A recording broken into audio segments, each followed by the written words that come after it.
Good morning. My seminar topic is fraudulent activities and the procedures involved in the retail management.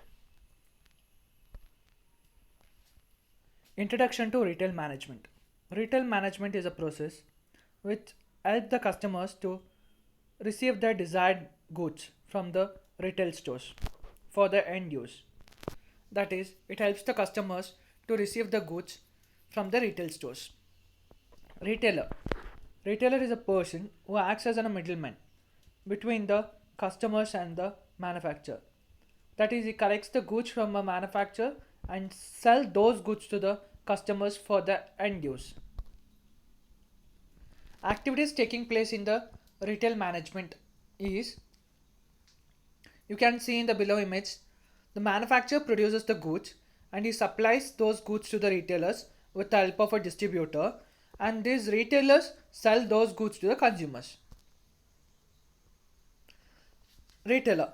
As I said earlier, and even you can see in the below image, a person standing in a shop is a retailer, is a person who acts as a middleman.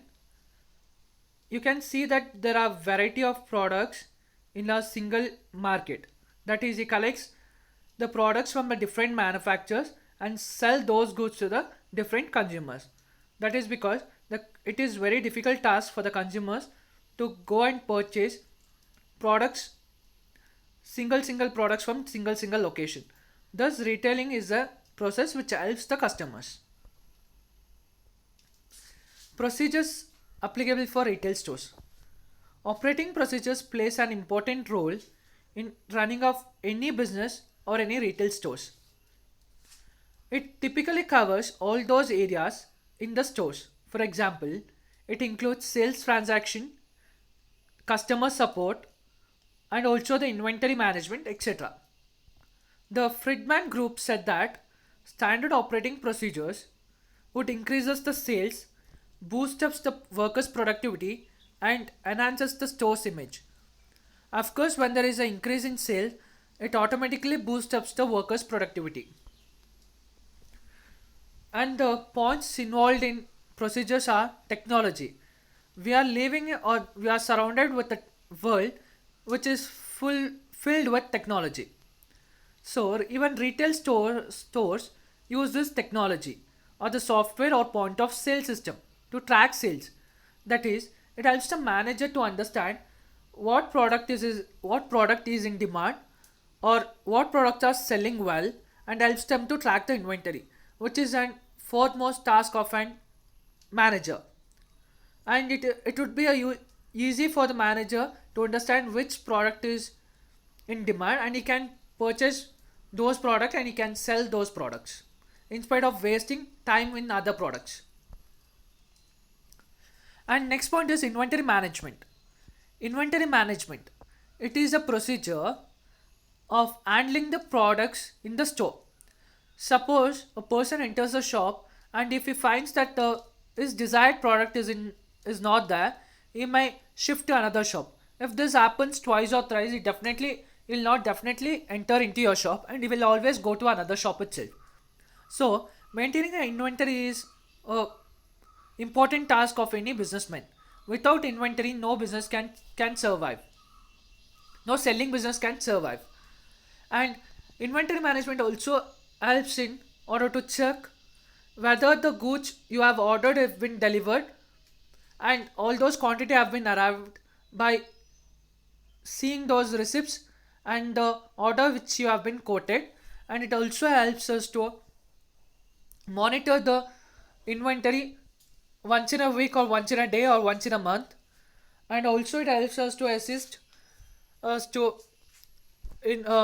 install CC cameras and restricting the employees into the storerooms, and keeping this inventory in a locked rooms so that theft, robbery, and mis- misplacement can be avoided. And the next thing is marketing. Marketing is nothing but attracting the customers into the shop and selling your products to the customers. Marketing plays an important role. The channels of marketing are TV, newspaper, radio, special pricing, etc. Nowadays we can see in radio, newspaper and TV there are several advertisement which attracts us, and hence marketing plays an important role. And in certain times we will be not aware where the shop is, hence there should be a proper signboard or the person who is directing us towards a shop. And few times when we go for a window shopping and we like those products because of the salesman, they just force us to buy. So marketing plays an important role. Labor practice. Employees are typically a large expenses for retailers.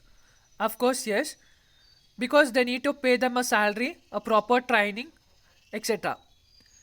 Companies always look for the employees who are young and who are interested to work and who are motivated towards work and who may work for a low wage so that they can save up their money, and they just wanted a person who will work for long hours.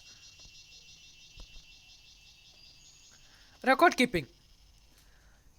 Some retailers keep detailed records of their customers through customer reward cards. Nowadays, people are using technology, as I said earlier.